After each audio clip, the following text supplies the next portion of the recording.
अस्सलाम वालेकुम and welcome back to the channel. मेरा नाम है बासित। यूएसए में न्यू इमिग्रेंट अपनी जर्नी को डॉक्यूमेंट कर रहा हूँ वीडियो की सूरत में, ताकि कल को कोई न्यू इमिग्रेंट आता है या इस प्रोसेस में इंटरेस्ट है तो उसके लिए हेल्पफुल गाइड हो सके।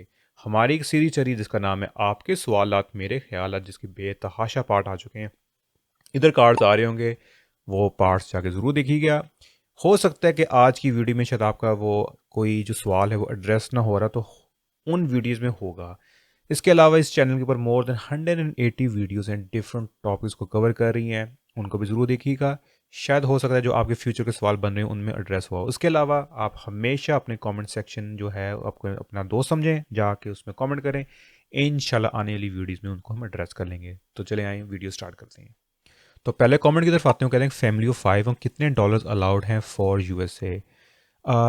ये हर वक्त रेगुलेशंस चेंज होती रहती हैं, क्योंकि पाकिस्तान में रेगुलेशंस अनाउंस होती हैं एफबीआर के थ्रू, वो इम्प्लीमेंट कराते हैं एफआईए। 2021 में जब पहली बार मैंने फ़्लाई किया तो पर पर्सन आई थिंक 10,000 था। For anyone under the age of 18 था 5,000। और साल के अंदर आई थिंक 50,000 तक आप कैरी कर सकते हो बार बार ट्रिप्स में। लेकिन रिसेंटली जब मैंने ट्रैवल किया 2024 के जनवरी में, यहाँ पर वीडियो आ रही बहुत अच्छी गाइड्स हैं। अगर कोई फर्स्ट टाइम ट्रैवल कर रहा है to USA, definitely go and watch those 5 videos हैं जो मैं as a new immigrant experience share कर रहा हूँ। Lahore airport to San Francisco, हर चीज़ को उसमें कवर किया हुआ है।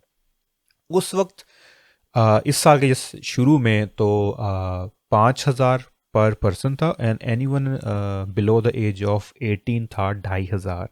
तो इसलिए बेस्ट होता है जब भी आपने फ्लाई करना है, आप एक दिन 2 दिन पहले, 4 दिन पहले, हफ्ता पहले एयरपोर्ट खोज जाएं अपने लोकल एयरपोर्ट में।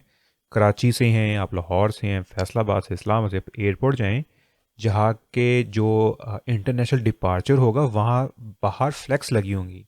अगर नहीं मिलती तो किसी भी एफआईए के बंदे को मिलें, उनको कहें भाई क्या लिमिट चल रही है, कितने हम कैश कैरी कर सकते हैं। नंबर वन ये है। दूसरा, यूएसए में भी रेगुलेशंस लगती हैं, 10,000 तक अलाउ होते हैं। Anything above 10,000 you have to declare. तो अगर आप इतना कैश कैरी कर रहे हैं तो इट्स अप टू यू। लेकिन लोग, मैं फैमिलीज को जानता हूँ जिनने किया कि कैश लिया है, इधर आए, फिर बैंक ट्रांसफ़र कर लिए उन्हें अपने Pakistani bank to USA bank. तो लेटेस्ट अपडेट के लिए आप सिविल एविएशन अथॉरिटी एफआईए आपका गो टू है रिसोर्स। यार एयरपोर्ट चले जाएं, जाके जहाज़ देखिएगा, जाके किसी से मिल लें तो बेहतर होगा, आपको पता लग जाए कितनी एग्जैक्ट चल रही है। तो मैं उम्मीद करता हूँ आपको जो सवाल है वो एड्रेस हो रहा है। अपना ख्याल रखिएगा। अगले कमेंट पर आते हैं। वो पूछ रहे हैं कि F4 कैटेगरी का उनका केस है, रिसीट नोटिस उनको मिल चुका है USCIS से, उनके भाई ने अप्लाई किया हुआ है। अब वो देखना चाहते हैं कि केस अप्रूव्ड है या डिनाइड हुआ है। आपने सिंपल गूगल पर जाना, लिखना है USCIS केस स्टेटस, एक वेबसाइट खुल जाएगी .gov एंड में लिखा होगा, उसमें जाना है। उसमें वो मांगता है रसीद नंबर मांगेगा। IOE जनरली ज़्यादा स्टार्ट होते हैं, लेकिन MSC से भी होते हैं, डिपेंडिंग कि कहाँ फाइल हुआ है। तो आपके पास जो सी रसीद नोटिस है उसके ऊपर रसीद नंबर है, वो उधर डालना है। आपको करंट स्टेटस पता लग जाएगा कि अप्रूव्ड है, डिनाइल्ड है, रिक्वेस्ट फॉर एविडेंस है, क्या चक्कर है। तो इजी स्टेप है। और अपना, मैं उम्मीद करता हूँ आपका जो सवाल है वो एड्रेस हो रहा है। और अपना ख्याल रखिएगा। अगले कमेंट पर आते हैं। कह रहे हैं कि F4 वीज़ा के ऊपर ये लोग शिकागो आ रहे हैं, वेलकम टू यूएसए।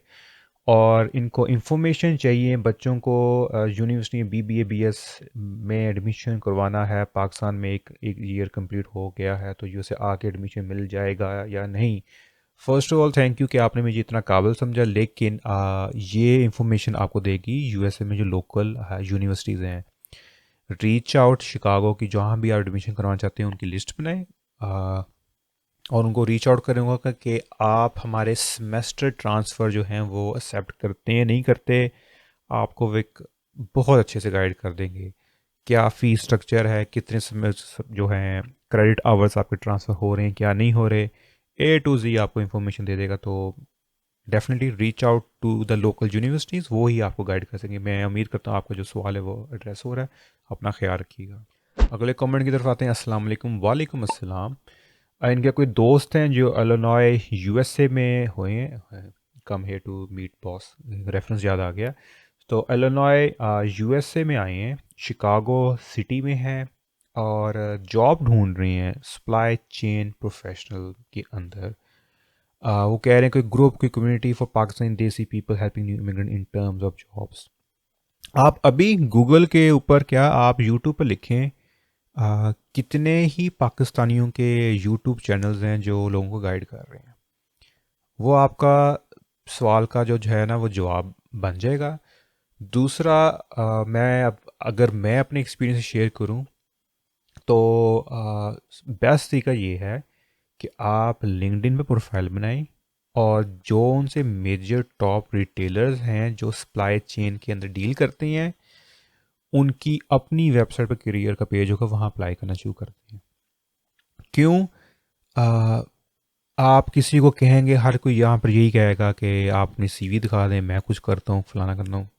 बहुत सीन मुश्किल है। अदरवाइज़ आपके पास यही है कि आप अप्लाई करें खुद।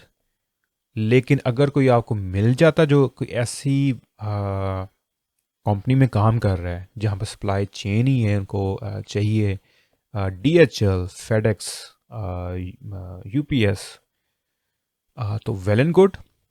क्योंकि यूएसए में ये होता है कि अगर आप किसी बंदे को हेल्प करते हो हायरिंग प्रोसेस में, if you refer someone and successful हो जाता है, वो हायर हो जाता है, तो आपको हायरिंग बोनस मिलता है जिसने रेफरेंस दिया होता है। तो लेकिन देसी जो कम्युनिटी है, जो मैंने बात की है, और आप आएंगे तो आपको अंदाज़ा हो जाएगा। लेकिन बेस्ट ऑफ लक, अच्छे लोग होते ही हैं।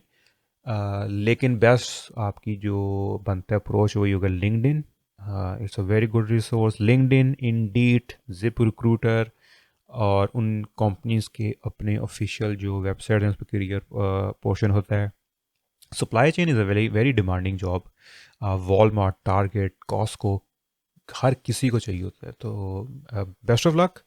तो मैं उम्मीद करता हूँ जो आपका सवाल है वो एड्रेस हो रहा है। अपना ख्याल वीज़ा जो ड्यूल इंटेंट होता है, H4 होता है, उसका कोई भी स्पाउस जो यूएसए उसके साथ लग के आया हुआ है। H4 का बंदा काम उन सूरत में कर सकता है कि जो H1B जो मेन बेनिफिशरी है उसके पास कोई अप्रूव्ड I-140 हो। जब उसके पास I-140 अप्रूव्ड होता है तो H4 वाले ने फिर EAD अप्लाई करना था। आई थिंक EAD जो है वो इट्स I-765। EAD एप्लीकेशन डालते हैं, आपका EAD अप्रूव होता है, और फिर आपको एक EAD कार्ड मिल जाता है, जिस तरह ग्रीन कार्ड होता है ना उस तरह EAD कार्ड मिलता है, और फिर वो बंदा काम कर सकता है। तो अगर आपके बेनिफिशरी के पास कोई अप्रूव्ड I-140 है through one of their employer, तो या आपको EAD करना पड़ेगा। लेकिन जहाँ तक मेरा अंदाज़ा है कि H4 H1B वाले खुद नहीं कर रहे थे, there is always a law firm attach to that company. तो ये सवाल आप उनको पूछें, वो आपको बहुत अच्छा गाइड करेंगे। और क्या अपना ख्याल रखिएगा। मैं उम्मीद करता हूँ आपका कमेंट एड्रेस हो रहा है। अगले कमेंट पर हम कहते हैं F4 कैटेगरी वालों को भी डिग्री अटेस्ट करनी पड़ती है फॉरेन ऑफिस से जिन्होंने आगे जाके एडमिशन लेना हो। जारी सी बात है, जो यूएसए में यूनिवर्सिटीज़ हैं या थ्रू आउट द वर्ल्ड, उनने एक स्टैंडर्ड रखा हुआ है कि equivalence and attestation is required. अगर आपको पता है कौन सी यूनिवर्सिटी जा रहे हैं, उनके एडमिशन ऑफिस को रीच आउट करें, they will better guide you. इसके अलावा अगर मैं अपने एक्सपीरियंस से बताऊं तो यस, अगर आपने मैट्रिक इंटर किया हुआ है तो आपको 22 से करानी होती है अटेस्टेशन उन डिग्रीज़ को। उसके बाद आपने यूनिवर्सिटी से किया हो तो HEC से करवानी होती है, और जब HEC से करवा लेते हो तो आपने फिर इक्विवेलेंस करवानी होती है। इक्विवेलेंस के लिए टॉप का जो नाम आई थिंक आता है वेस है, उससे करवा सकते हैं। अब वेस्ट से पूछ लें कि do they require a foreign office की अटेस्टेशन। लेकिन जहाँ तक मुझे याद आता है, मेरे जितने दोस्त थे सब ने करवानी पड़ी। तो अच्छी बात ये है, अगर आपका प्रोसेस चल रहा है अभी से करवा लें, बहुत सुकून रहेगा कि आप जब यूएसए इंशाल्लाह आप आ जाएंगे, आपको बाद में भागना नहीं पड़ेगा, टेस्टेशन नहीं करानी पड़ेगी। तो अच्छे डायरेक्शन में जा रहे हैं। But first point of contact जो आपका जो है ना वो यूएसए में एक यूनिवर्सिटी है जहाँ आप एडमिशन लेना चाहते हैं, और दूसरा वेस से पूछ लेंगे, कोई भी इक्विवेलेंस वाली जो भी वेबसाइट आप करना चाहते हैं, नॉट अ स्पॉन्सर्ड ऐड, तो आप वहाँ से इंफॉर्मेशन ले सकते हैं। मैं उम्मीद करता हूँ आपको जो कमेंट है वो एड्रेस हो, और अपना ख्याल रखिएगा।